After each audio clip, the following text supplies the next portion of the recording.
Hello guys, this is Dominique Pierce and I'm going to do a quick video right now. This video is inspired by a recent YouTube video that I saw. It said that Raw from 2002 to 2005 sucked because Triple H was just burying everybody.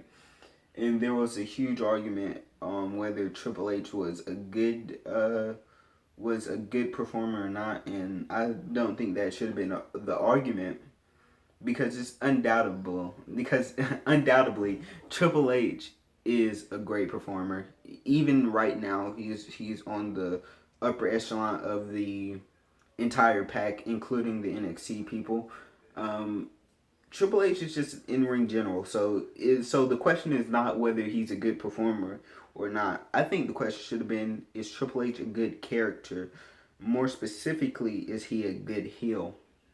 I, for one, believe Triple H is the best heel ever. And here's my argument. You are not supposed to like a heel.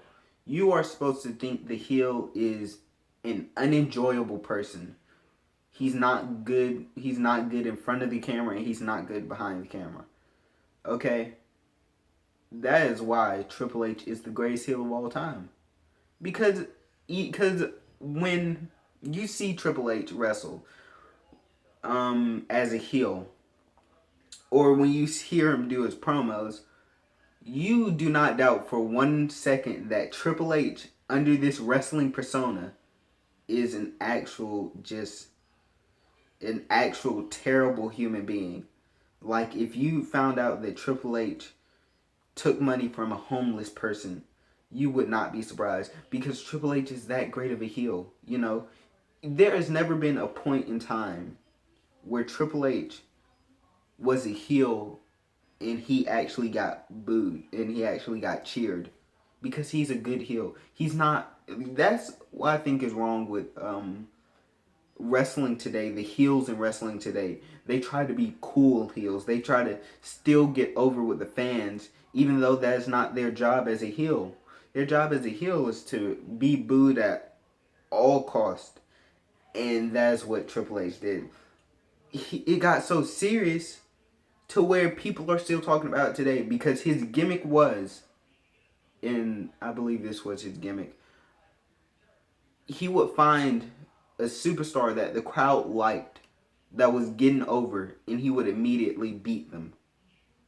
That is the best way to get over as a heel, as an overwhelming heel. And I think the only flaw in that was there was never a moment where the uprising star actually won. You could argue that Randy Orton did, but he immediately got beaten by Triple H.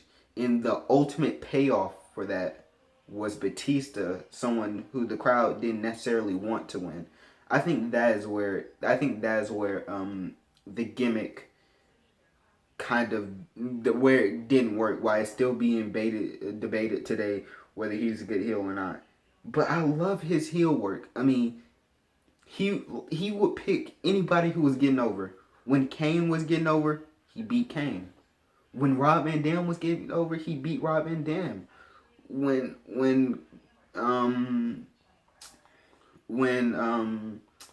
Booker T was getting over, he immediately beat Booker T. And it would have been great if if the big payoff was that Triple H he finally gets beat by one of these crowd favorites, and the crowd, they liked Batista, but the only reason they liked Batista is because the alternative was Triple H. You could also argue that Chris Benoit was the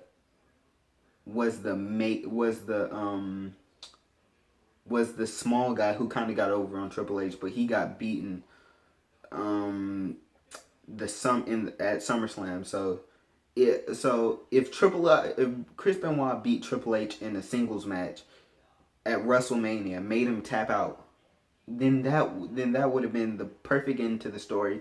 Triple H stopped burying people because he finally got beat. Guys, tell me what your opinion is on this subject. I just thought I would make a quick video Um, you know, because I thought this subject was so interesting, and I know my opinion contradicts uh, a lot of other people's opinion and a lot of other people's perception of Triple H. Tell me what you think. Do you think it was his gimmick that he beat all the guys that were getting over, or do you think he was actually a jerk who didn't want anybody to get over? Comment below, like, and subscribe. Bye.